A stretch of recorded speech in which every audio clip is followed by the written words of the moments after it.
You're listening to The Real Short Box, a comic book podcast made for geeks by geeks.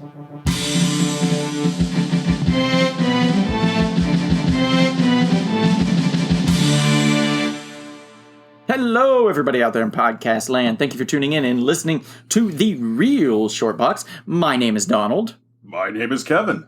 I'm Sensational One. Showtime. And we are here today in pretty much, it's kind of like the Bat Cave. I don't know what you could call it. Undisclosed location. Yeah, there's a lot of rock around here and some comic book boxes. But speaking of comic book boxes, we're going to actually, is it a con? We're going to be talking about Comic Cons, big and small, pros and cons, get it? Of all the Comic Cons, different sizes, things like that, what we like, what we don't like. So let's dive in. But before we do, I just want to mention our sponsors. Go to splatteredfrog.com, enter in the coupon code SHORTBOX, and get 20% off your order. They are a brewery. They do sell a lot of like glasses and hats and things like that. They're really cool shirts. Also go to halfshotsauce.com, type in the coupon code Donald Hiccups, and save 10% off your order.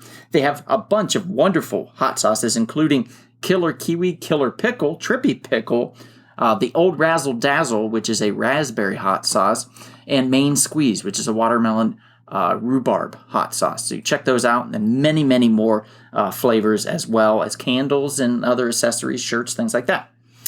So let's get started. Also, please leave a like and subscribe. Thank you, Kevin. You know I always forget that.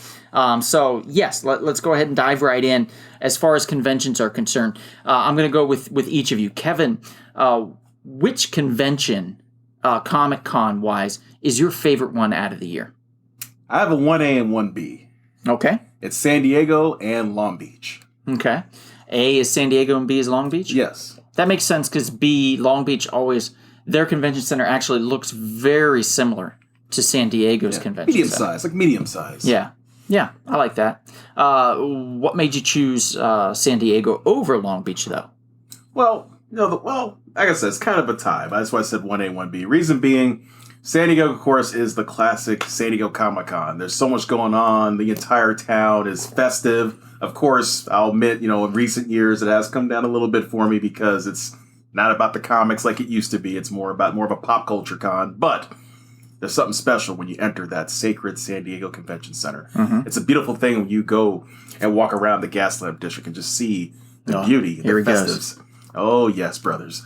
You see, Long Beach is also a special place, too, next to that, because Long Beach is kind of a medium-sized Comic-Con, but it's more about the comics, of course. Mm-hmm. You get great deals. We do really well. You remember back in 2009, the very first one, where we met Stranger Comics, and we got such a great deal getting those books, getting that artwork that's worth a lot of money now. Yeah. Oh, yeah. Yeah. Like a lot of the vendors and stuff will try out smaller conventions just to see how it works before they jump to the big show, which is San Diego normally, or New York, or even Dragon Con. So those guys they like to test the waters, and that makes sense. And some of them just like to deal local. They don't want to go far or something, and that also makes sense for them depending on what location they're in. What about you, Shant? What's your top? What's your favorite convention out of the year?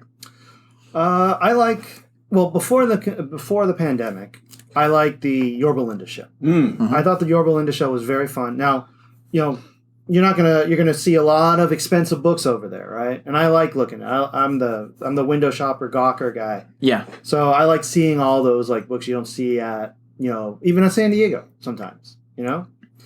And I like there because it's it's everybody's there for one focus, so you can kind of just randomly bump into somebody and you guys be talking about a book. Mm-hmm. I like that one a lot. Okay. It's not. It hasn't been around since the pandemic, but the one that has been around, and I enjoy it, and I think I like it because of the size of it. It's a balance, I think, between San Diego, which is the larger one, and the smaller ones, the local ones, like the Yorba Linda show, or even the old Reef show, which I actually do miss a lot, too. Oh, yeah, the Shrine/Reef. Yeah. Those are the days. I mean, granted, this is all local to LA. I'm sure there's a lot people more are like, other... What? Yeah. But it's the WonderCon. Oh, okay. I think it's a nice balance. That is a nice balance, yeah. WonderCon used to be in San Francisco. San Francisco. At the Moscone Center. Yes, I always want to say Mazapan or something like that center. like the dessert? Yeah, basically. But yeah, the Moscone Center in San Francisco. It used to be there, and we would actually. What didn't we? No, it was me and a friend of the show, Brother Tanner. That's right. Yeah. Tanner went up. We've gone up there with Tanner and stuff that could get us in because he works in industry, so he could, he would, puff out his chest and be like, "You do know who I am," and we could get in. That's a pretty good choice. Yeah, and then they moved down to Anaheim, and it did really well for them. And they were like, "Okay, I guess we're going to stay in Anaheim." Anaheim's in Orange County, basically, adjacent. Which is. Disneyland. Far, not too far, 45 to an hour. 45 to an hour from LA area, from, depending on where you're at. What about you, Showtime? What's your favorite convention, I guess, around? For me, it's pretty simple. The first con I ever went to was LA Comic Con, but back then it was Stan's Comic Con. Yeah. This is back when Stan Lee was around. Stan Lee's Kamikaze. That's right, Kamikaze, that's right. Stan Lee's Kamikaze. So that's one of the, back then it was mainly comics and some cosplay and some other stuff, but it was mainly fluff. comics, not a lot of fluff. Sponsored by Hot Topic. And recently, one of my favorites, just because it's not big and there's not a ton things, but I've always had fun, is on TerraCon, the Revolution. Oh yeah, Terra Revolution. I've always liked going on Terra Revolution. The Revolution, I like that. Because I got to meet Chris Claremont. I got to meet Did you hug him? Jerry Conway. No. But you get to meet them, and they're not charging a ton of money. Right. Not like when you go to San Diego Comic Con, where long lines, long waits. And also as a artist or a vendor or something, you can sometimes in big shows you get lost in the shuffle. So it's good for some of those smaller conventions because then get more attention. Because you have more time to go back around. Like another friend saw of the all show. the big stuff, and then you have a little more time and you go back around and you run into a diabolic, booth. Or another friend of the show, Big Hero 6 creator. Oh, yeah. Gustavo. Yeah, Vasquez. You could run into him in the Artist Alley. Absolutely. And he would do a sketch for you or something. He did Long Beach all the time. That's right. Yeah. In fact, that's the last time we ran into him. And that's my favorite convention. Like, out of all of them, Long Beach is my favorite. Okay, good. It's one of your favorites, too. For particular reasons, because we see people like Gus, who's a good friend and a friend of the podcast. And you also get to see...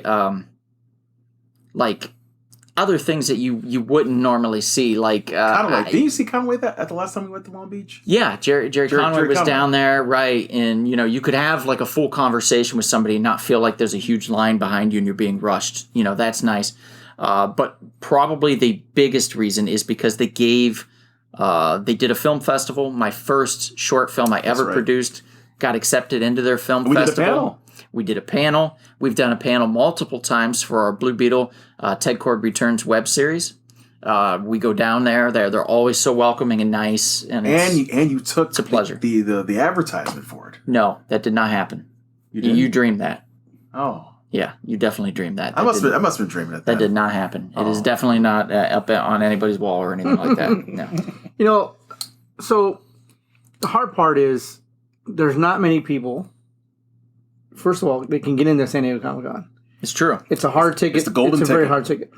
Just like New York Comic Con. Very hard ticket. So a lot of times, you want to take your family, a friend, you look at smaller cons like WonderCon, LA Comic Con, China Revolution, Long Beach, Torpedo Con, because it's an easier ticket to get into.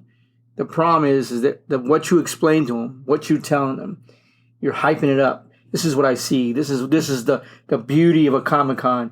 And you get to Ontario Revolution, they're like, I don't see it. I don't see it. What are you talking about? This isn't what you're talking about. Yeah. Because in your mind, you're describing the Super Bowl of cons. STCC, right? Right. You're telling them about the Super Bowl, and then you're taking them to an exhibition game. And I don't want to be a jerk when it comes to other cons. But it's the truth, when I show pictures and video to my family of the last time we did the con at San Diego, and they got to see everything that went on, and I explained them everything every day.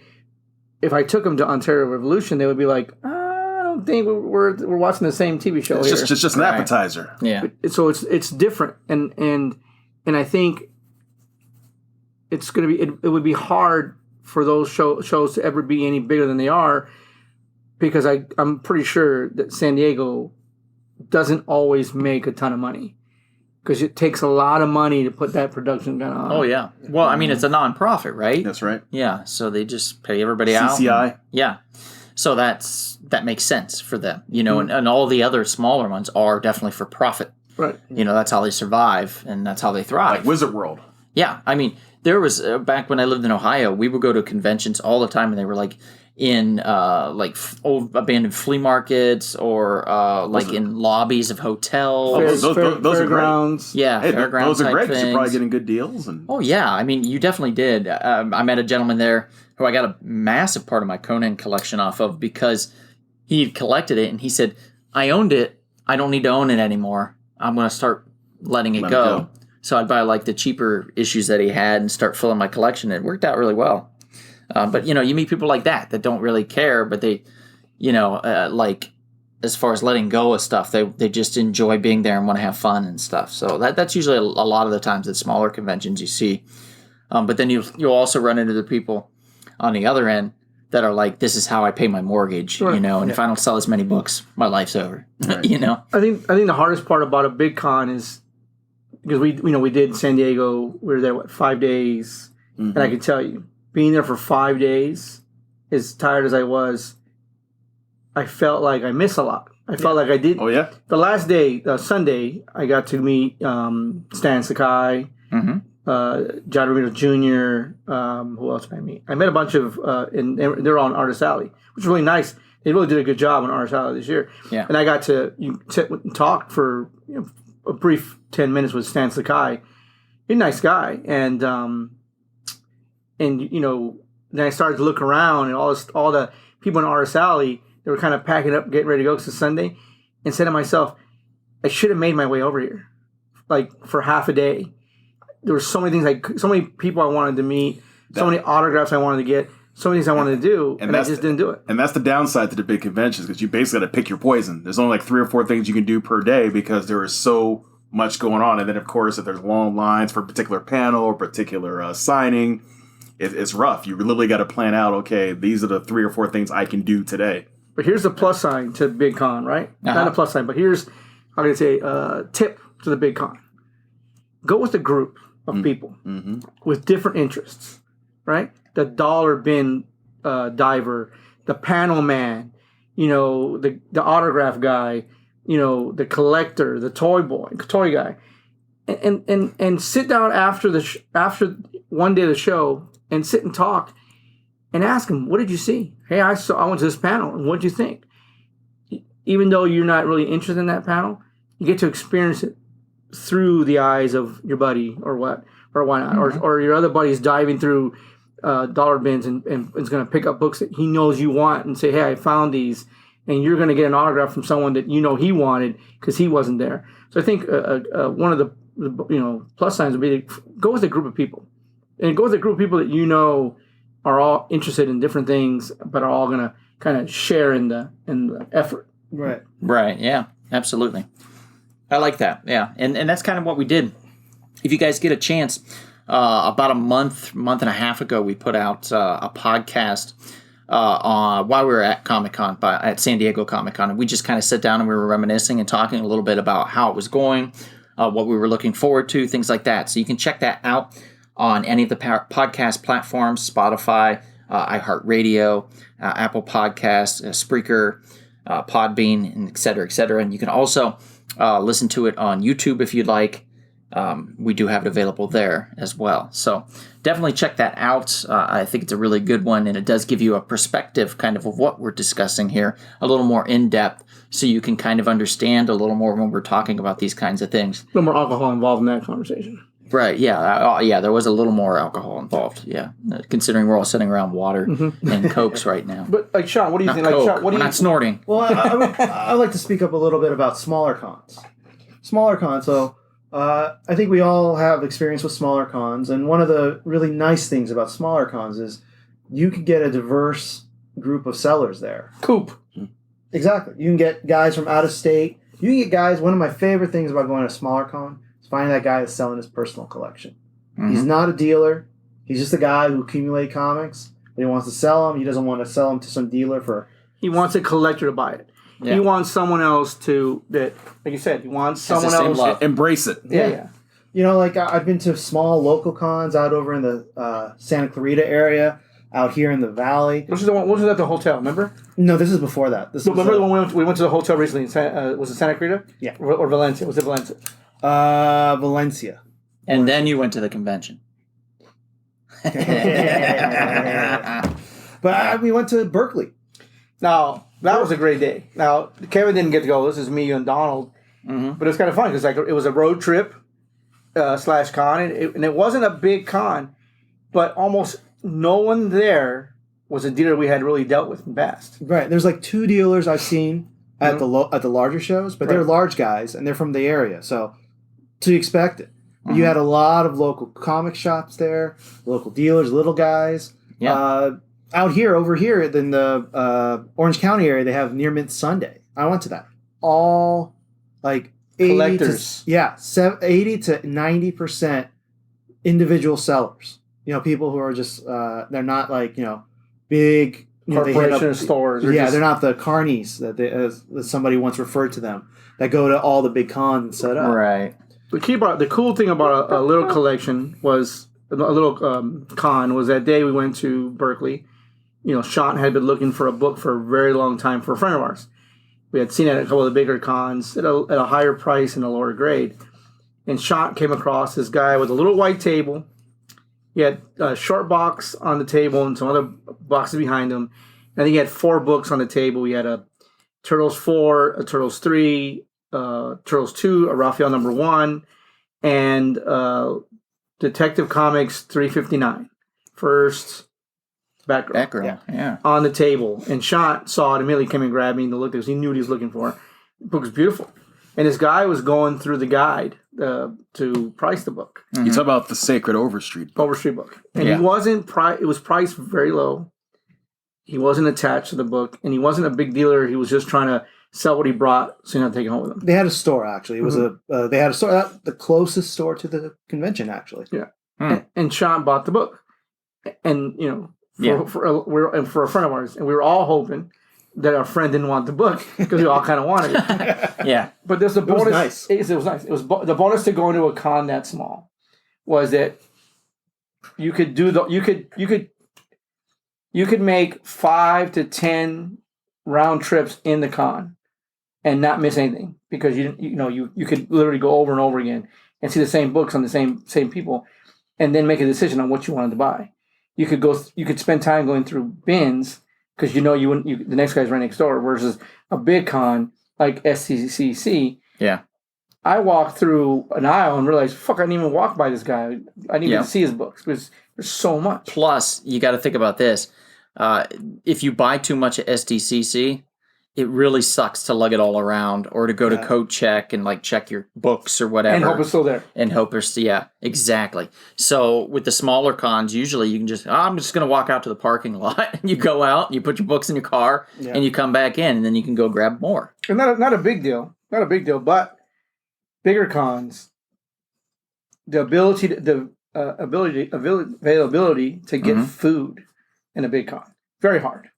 We were eating pretzels pretty much every fucking day because everything else, the lines were so long. Yeah. And you're talking like the soft pretzels. I remember. Soft pretzels. But even to get a soft drink, the lines are so long. Oh, yeah, the Starbucks line. Yeah. It'd take 45 minutes sometimes. Let me tell you, those pretzels were making me thirsty. And a smaller con, like you said, it's a smaller con, so you could just walk out and go across the street and or somewhere else and get something. A good con we just went to not too long ago, the guy didn't renew the con for some reason. But in Carson, Cal's. Oh, yeah. That was actually pretty interesting. It was a small con. Maybe 20 vendors. Uh-huh. But a lot of guys with really good books. And because it was a small convention, they were priced to move. It wasn't like STCC where guys are overpricing the books because knowing you have to buy it there. You have to buy it there. So they're overpricing the books because you're forced. Whereas a smaller con, they're trying to make their money because they don't want to just come down there for nothing. Right, yeah. So they're oftentimes they're more willing to wheel and deal because they need to make that sale. Right, but you would think at a bigger con you do the same thing because you paid so much for the table. Right. But in their case, it's 4 days or 5 days. Yeah. So they figure I have 5 days to make my money back. On a smaller con, it's a 1-day event. Yeah. Maybe sometimes 2, right? Ontario's 2 days. And I'll give a recommendation. If you're going to a smaller con, I think it's good to go on the first day. Mm-hmm. But if you're going to a large, big show, I think it's beneficial to go on the last day. Right. And it's usually because you're looking at volume of keys that you want versus priceability, like price points that you want to hit. They're trying to dump inventory too. Right. At the smaller conventions, usually you can still negotiate the price because they know they only have one more day after that. But the bigger ones, like you just said, then, I've got 6 days. So you wait until the last day. And then you know that they're going to have to go home with those books. So the last couple hours of the day, you circle around like sharks around the chum going, hey, I'll give you this much for the book. I noticed at bigger cons, you got the flossers. The guys who bring a wall full of books that they don't want to sell. Right. So they're priced that way. They just want to show you, look what I've accumulated. They're flexing. They're flexing. I'm not selling this. I'm not selling you shit. But I'm going to show it to you, which is cool because I'm like, Sean, I also like to. There's a lot of books that I don't necessarily want to buy, but I really like to see them. Like I of course I want to own an Amazing Fantasy 15, right? But I'm thinking I'm going to buy one. But it's cool to be able to see one, it right there, a Hulk one, and gawk over it. And and you get to hold it for a little bit. Oh yes, I remember when I got to hold a Detective Comics 27 at a Long Beach convention. There was one at the torpedo. Remember? I remember. Torpedo booth. So me and Julio got to hold it. It was at the torpedo booth at SEC this year. But, somewhere around there, actually, there's a Amazing Spider-Man number 50 floating around with my signature on it. Yeah. CGC graded, verified signature of me. Jerk face. I'm just saying. I signed trash on it and had an artist do a little remark of you. I'm all for it. I mean, I'm famous. Yeah. But I mean, like, I think this year alone, we've probably been to 7 different cons? Quite a few. Mm-hmm. Quite a few. Especially if you count, what's it called? Like last fall, just because it's like a circuit year, right? Yeah. Berkeley going to there, and Torpedo was last year. We went to WeCon this year. Yeah, WeCon. But yeah. But there's been a lot more bigger cons. They've been coming back because of the pandemic. Yeah, and a lot of them come back. Yeah, and that's kind of nice. I tell people all the time, look, big cons are great. If you can get to San Diego, go. Trust me. WonderCon, gotta make a trip. It's great.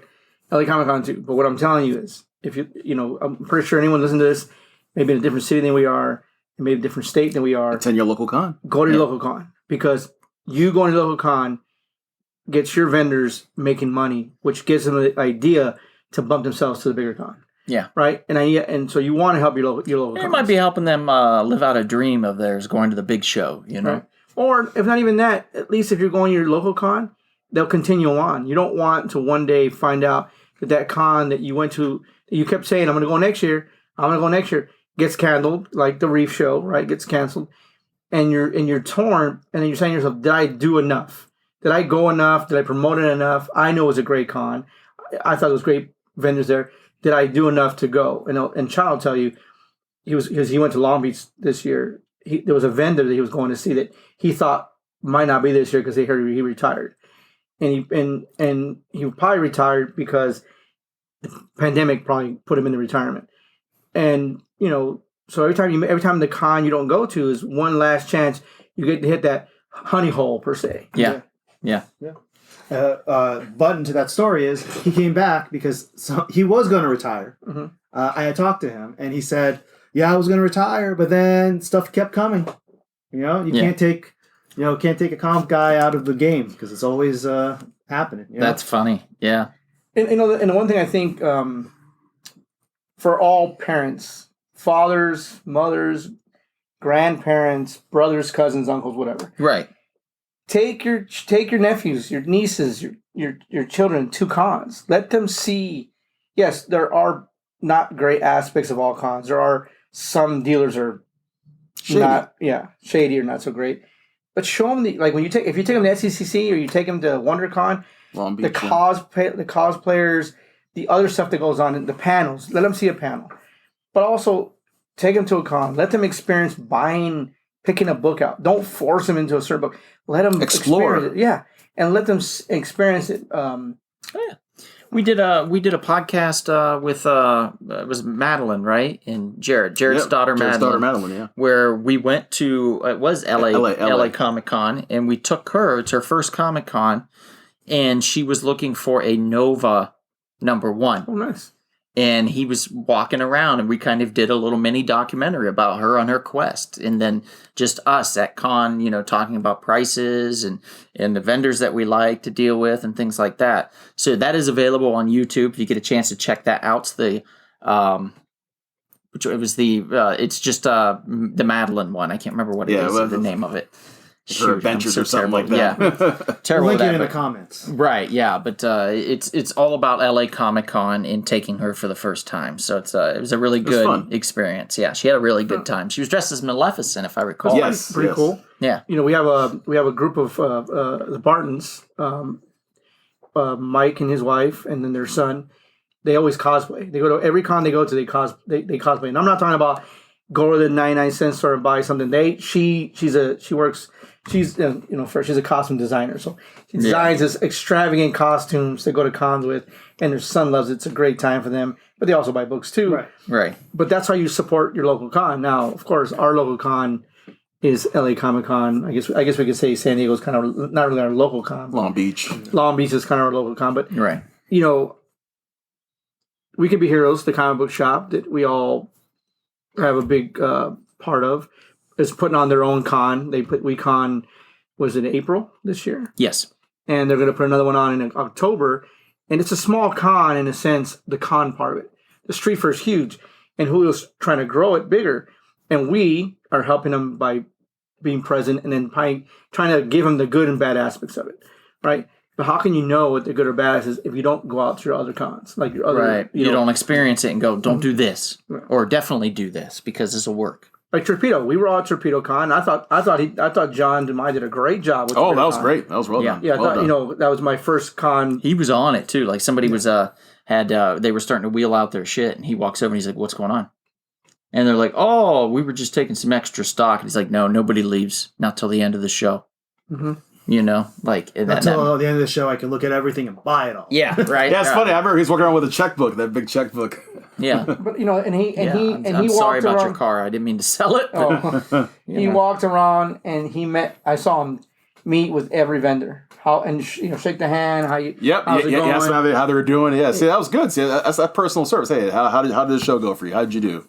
Yeah. Like San Diego, you don't see that, but of course you wouldn't see that because we don't know. Mm-hmm. But you have DC wasn't there this year, but you have Image and you have Boom and big companies like the small cons. You're never going to see Boom Studios or Image. You're not going to see Marvel. With announcing stars. You might see a small indie. Yeah, The Rock was there. You're not going to see that at a smaller con. Yeah, you might see some Fathom pop up at a table or something. You see Ontario Con. You see Elvira or Black Flag. That's true. That's true. Oh God, Black Flag. Heavy Metal was actually at Long Beach, and they did get a lot of attention because the signings they had planned was around their books. So the Heavy Metal books that you've helped me get over time. I keep forgetting. I have one in my car. Not now. I took it out, but I'll bring it tomorrow. Oh, okay. Or I'll bring it next week. Maybe next week. Yeah, You bring it tomorrow. I just want to put it where the first Power Girl is. Yeah. God. But yeah, it was nice the way they had it scheduled, and it was simple, and they had panels. David Avalone was a part of that. Also, a good friend of the shops. Yeah, he writes the Elvira comics currently, which he's planning to bring Elvira into our shop at one point. And yes, you keep saying that. I'm telling you, bro, it's going to happen. Wishful thinking. Yeah, he's going to make it happen. I mean, that's like the one person you want to meet. Yep. But, in the world of the cons, right? I really think, it's like making you a child again when you're at a con, getting to see all the toys and all the vendors and all the comics. I just wish it was more affordable and more accessible to more people. That's true. And I'm talking about the larger cons. That's true. San Diego Comic-Con is almost an impossible ticket to get. Yeah. And you can get one, it's not cheap.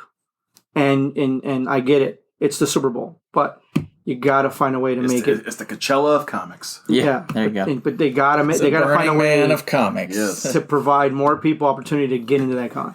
If you have to, maybe you have to make it a week long. If you're not gonna have tickets available for everyone, you got to do something. Oh man, if it's a week long, that would be killer for dealers. Yeah, I think they'd have to staff differently. Yeah. So you could see some of them just pass out on the floor. I mean, you could like that hotel bill would be. Oh man, but it's already bad enough as it There is. you get 50-50 booths, right? You get 50-50 booths where you say, you can buy the first 3 days or the back 4 days, right? So some vendors be like, oh, I'm going to be there Monday, Tuesday, and Wednesday. And some vendors will be like, and then I'll be there the last 4 days. Better be small ones that can set up fast. Yeah. The thing is, all the money is on the Saturday. Of course it is. But I'm saying is I just think it's. We're going to do like 3 preview nights. Yeah. I mean, the preview night's wonderful. Yeah. That's like the best. That might be the best night of the Monday preview week. night, Tuesday preview I night, agree. Wednesday preview night. It was always my favorite because I pretty much could get everything I needed and get done. And then the rest of the week, it's just fun stuff that I discover, which is also great. I always wanted to work a con, like work a con. Yeah. And I finally worked the con. Yeah. And now I want to go back to just hanging out at a con. Yeah. Now, I don't mind working it, but I can't do it for 5 days. You should have done the Donald method. I need 2 days to go do something else. Pepper in some work amongst the time when you go out, and then you can go grab things for people and stuff that The want it. problem with not working at a con is my wallet's going to hurt every fucking time. That's true. That's the problem. That's true. That was the one nice thing I didn't have to worry about. I didn't I didn't spend anything. I barely spent anything. One more bonus. Always carry cash at a con. Absolutely. Cash is king. Absolutely. That's true. I agree. And also sometimes if the conventions are in a basement or something, you might not get cell reception, and they can't even use your card. So or they're you like, can't call cash. out to say help. I've had it happen. Yeah, or you can't call out if you're trapped in a closet. Yeah. Cash is king at a con. Carry cash. Carry a snack. Bottle of water. There you go. Shoes. Yeah. Good shoes. Oh, and emergency. Drink lots of emergency. No joke. No joke. And brush your teeth. And clean your asshole. And carry mints with you. Yes. And deodorant. And with that, thank you for tuning in and for listening to us talk about these conventions. My name is Donald. My name is Kevin. Sensational One. Showtime. And if we don't see you out and about at one of these fine conventions here in lovely California, perhaps we'll see you At the adventurous, but never conventional, comic book shop. This has been The Real Short Box. We'll see you at the comic shop. Thanks for listening.